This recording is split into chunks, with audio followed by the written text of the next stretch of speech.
بسم اللہ الرحمن الرحیم۔ آج ہم نبی کریم صلی اللہ علیہ وسلم کا تیسرا حق پڑھیں گے۔ ہم نے پڑھا کہ پہلا حق رسول اللہ صلی اللہ علیہ وسلم پر ایمان لانا، دوسرا آپ صلی اللہ علیہ وسلم کی اتباع کرنا، اور تیسرا حق ہے کہ آپ صلی اللہ علیہ وسلم سے محبت کرنا۔ قرآن مجید میں سورۃ التوبہ میں اللہ تعالیٰ فرماتے ہیں کہ قُلْ إِنْ كَانَ آبَاؤُكُمْ وَأَبْنَاؤُكُمْ وَإِخْوَانُكُمْ وَأَزْوَاجُكُمْ وَعَشِيرَتُكُمْ، اے نبی کریم صلی اللہ علیہ وسلم آپ کہہ دیجئے اگر تمہارے باپ اور تمہارے بیٹے اور تمہارے بھائی اور تمہاری بیویاں، تمہارے عزیز و قارب اور تمہارے وہ مال جو تم نے کمائے ہیں، اور تمہاری تجارت جس کے ماند پڑ جانے کا تمہیں اندیشہ رہتا ہے، اور تمہارے پسندیدہ گھر، یعنی ایک طرف اللہ تعالیٰ نے ایک پلڑے میں ساری محبتیں جو انسان دنیا میں کرتا ہے گا اپنے رشتہ داروں کے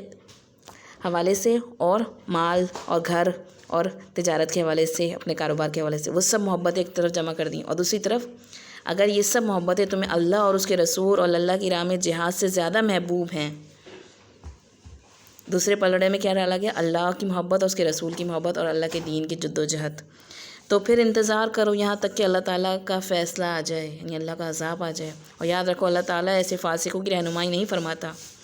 یعنی ایسے فاسقوں کو ہدایت نہیں مل سکتی جو اللہ اور اس کے رسول اور اس کے دین کی محبت سے زیادہ ان دوسری محبتوں میں گرفتار ہیں۔ تو یہ ہماری ایمان کی کسوٹی ہے یہ آیت، کہ ہمیں اللہ اور اس کے رسول سے سب سے زیادہ محبت ہونی چاہیے، تمام رشتوں سے، تمام دنیاوی نعمتوں سے، چیزوں سے، ہر چیز سے زیادہ۔ نبی کریم صلی اللہ علیہ وسلم کی روایت ہے صحیح مسلم کی، جس میں آپ صلی اللہ علیہ وسلم نے فرمایا لا یؤمن احدکم حتی اکون احب الیہ من ولدہ ووالدہ والناس اجمعین۔ حضرت انس سے روایت ہے کہ نبی کریم صلی اللہ علیہ وسلم فرمایا کوئی آدمی اس وقت تک مومن نہیں ہو سکتا جب تک وہ اپنے بیٹے اور بیٹیوں دونوں آتا ہے اس میں، اپنے باپ اور ماں بھی آتی ہے اس میں، اور سارے لوگوں سے بڑھ کر مجھ سے محبت نہ کرے۔ یعنی سب سے زیادہ محبت ہمیں کس سے ہوگی؟ اللہ کے رسول صلی اللہ علیہ وسلم سے، اور یہ ہمارے ایمان کا تقاضا ہے گا، ایمان کا حصہ ہے گا۔ قرآن مجید میں سورۃ الاحزاب میں بھی آتا ہے النبی اولیٰ بالمؤمنین من انفسہم وازواجہم امہاتہم،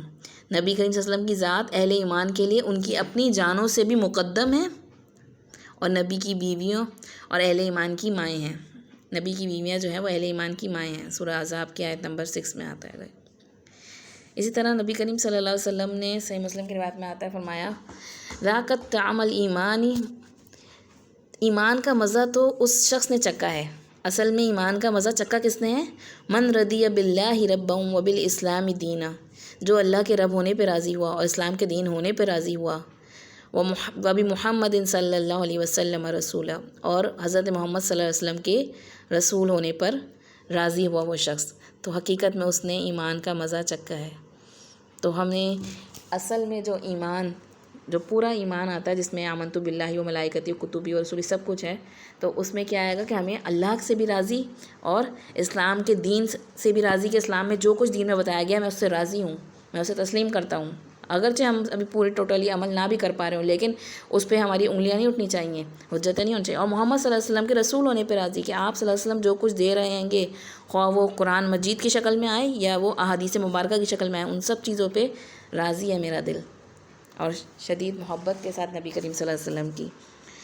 آپ صلی اللہ علیہ وسلم کی سیرت طیبہ کا اس حوالے سے کہ آپ کی محبت ہے، آپ صلی اللہ علیہ وسلم کی سیرت طیبہ کا مطالعہ کرنا چاہیے،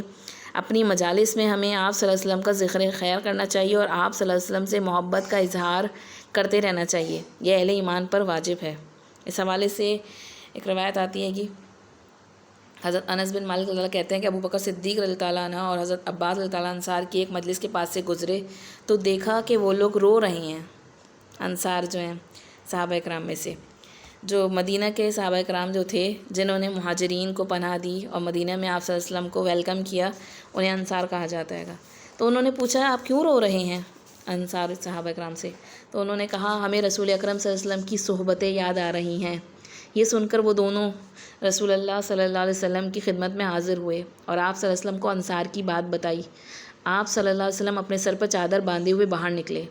آپ صلی اللہ علیہ وسلم کے سر مبارک میں بہت درد تھا، یہ آپ صلی اللہ علیہ وسلم کے آخری ایام کی بات ہے۔ ممبر پر چڑھے اور بس یہ آپ صلی اللہ علیہ وسلم کی حیات طیبہ کا آخری خطبہ تھا۔ آپ صلی اللہ علیہ وسلم نے اللہ تعالیٰ کی حمد و ثنا فرمائی اور پھر ارشاد فرمایا لوگو میں تم کو انصار کے بارے میں وصیت کرتا ہوں، وہ تو میرے قلب و جگر ہیں۔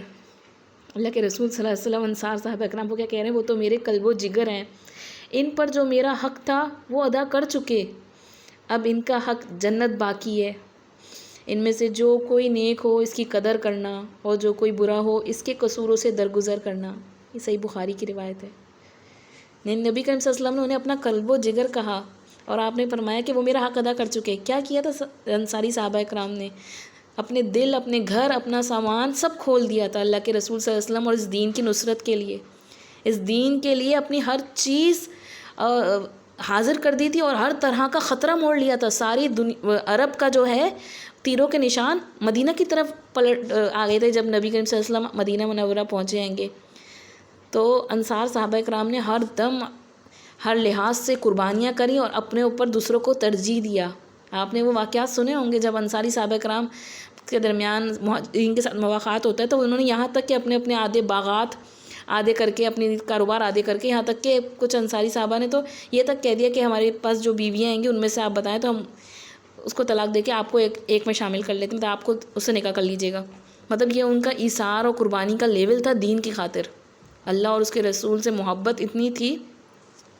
کہ دین کے لیے جو بھی قربانیاں دینی ہوتی ہے تو اس میں وہ سب سے زیادہ آگے نکلتے ہوئے نظر آئے۔ تو اللہ تعالیٰ نے آپ صلی اللہ علیہ وسلم کے زبان سے کیا کہلوایا ان کے بارے میں کہ آپ صلی اللہ علیہ وسلم فرمایا وہ ان پر جو میرا حق تھا وہ تو وہ ادا کر چکے، اب ان کا حق جنت باقی ہے۔ اور تم سے بھی کہا کہہ کے جا رہا ہوں کہ ان میں سے جو نیک ہو ان کی قدر کرنا، اور جو کوئی برا ہو اس کے قصوروں سے درگزر کرنا۔ اللہ تعالیٰ ہمیں بھی ایسی نبی کریم صلی اللہ علیہ وسلم سے محبت، دین سے محبت کرنے کی توفیق عطا فرمائے کہ ہم ہر چیز کو آپ صلی اللہ علیہ وسلم کے لیے اور اس دین کے لیے قربان کرنے پہ راضی ہوں۔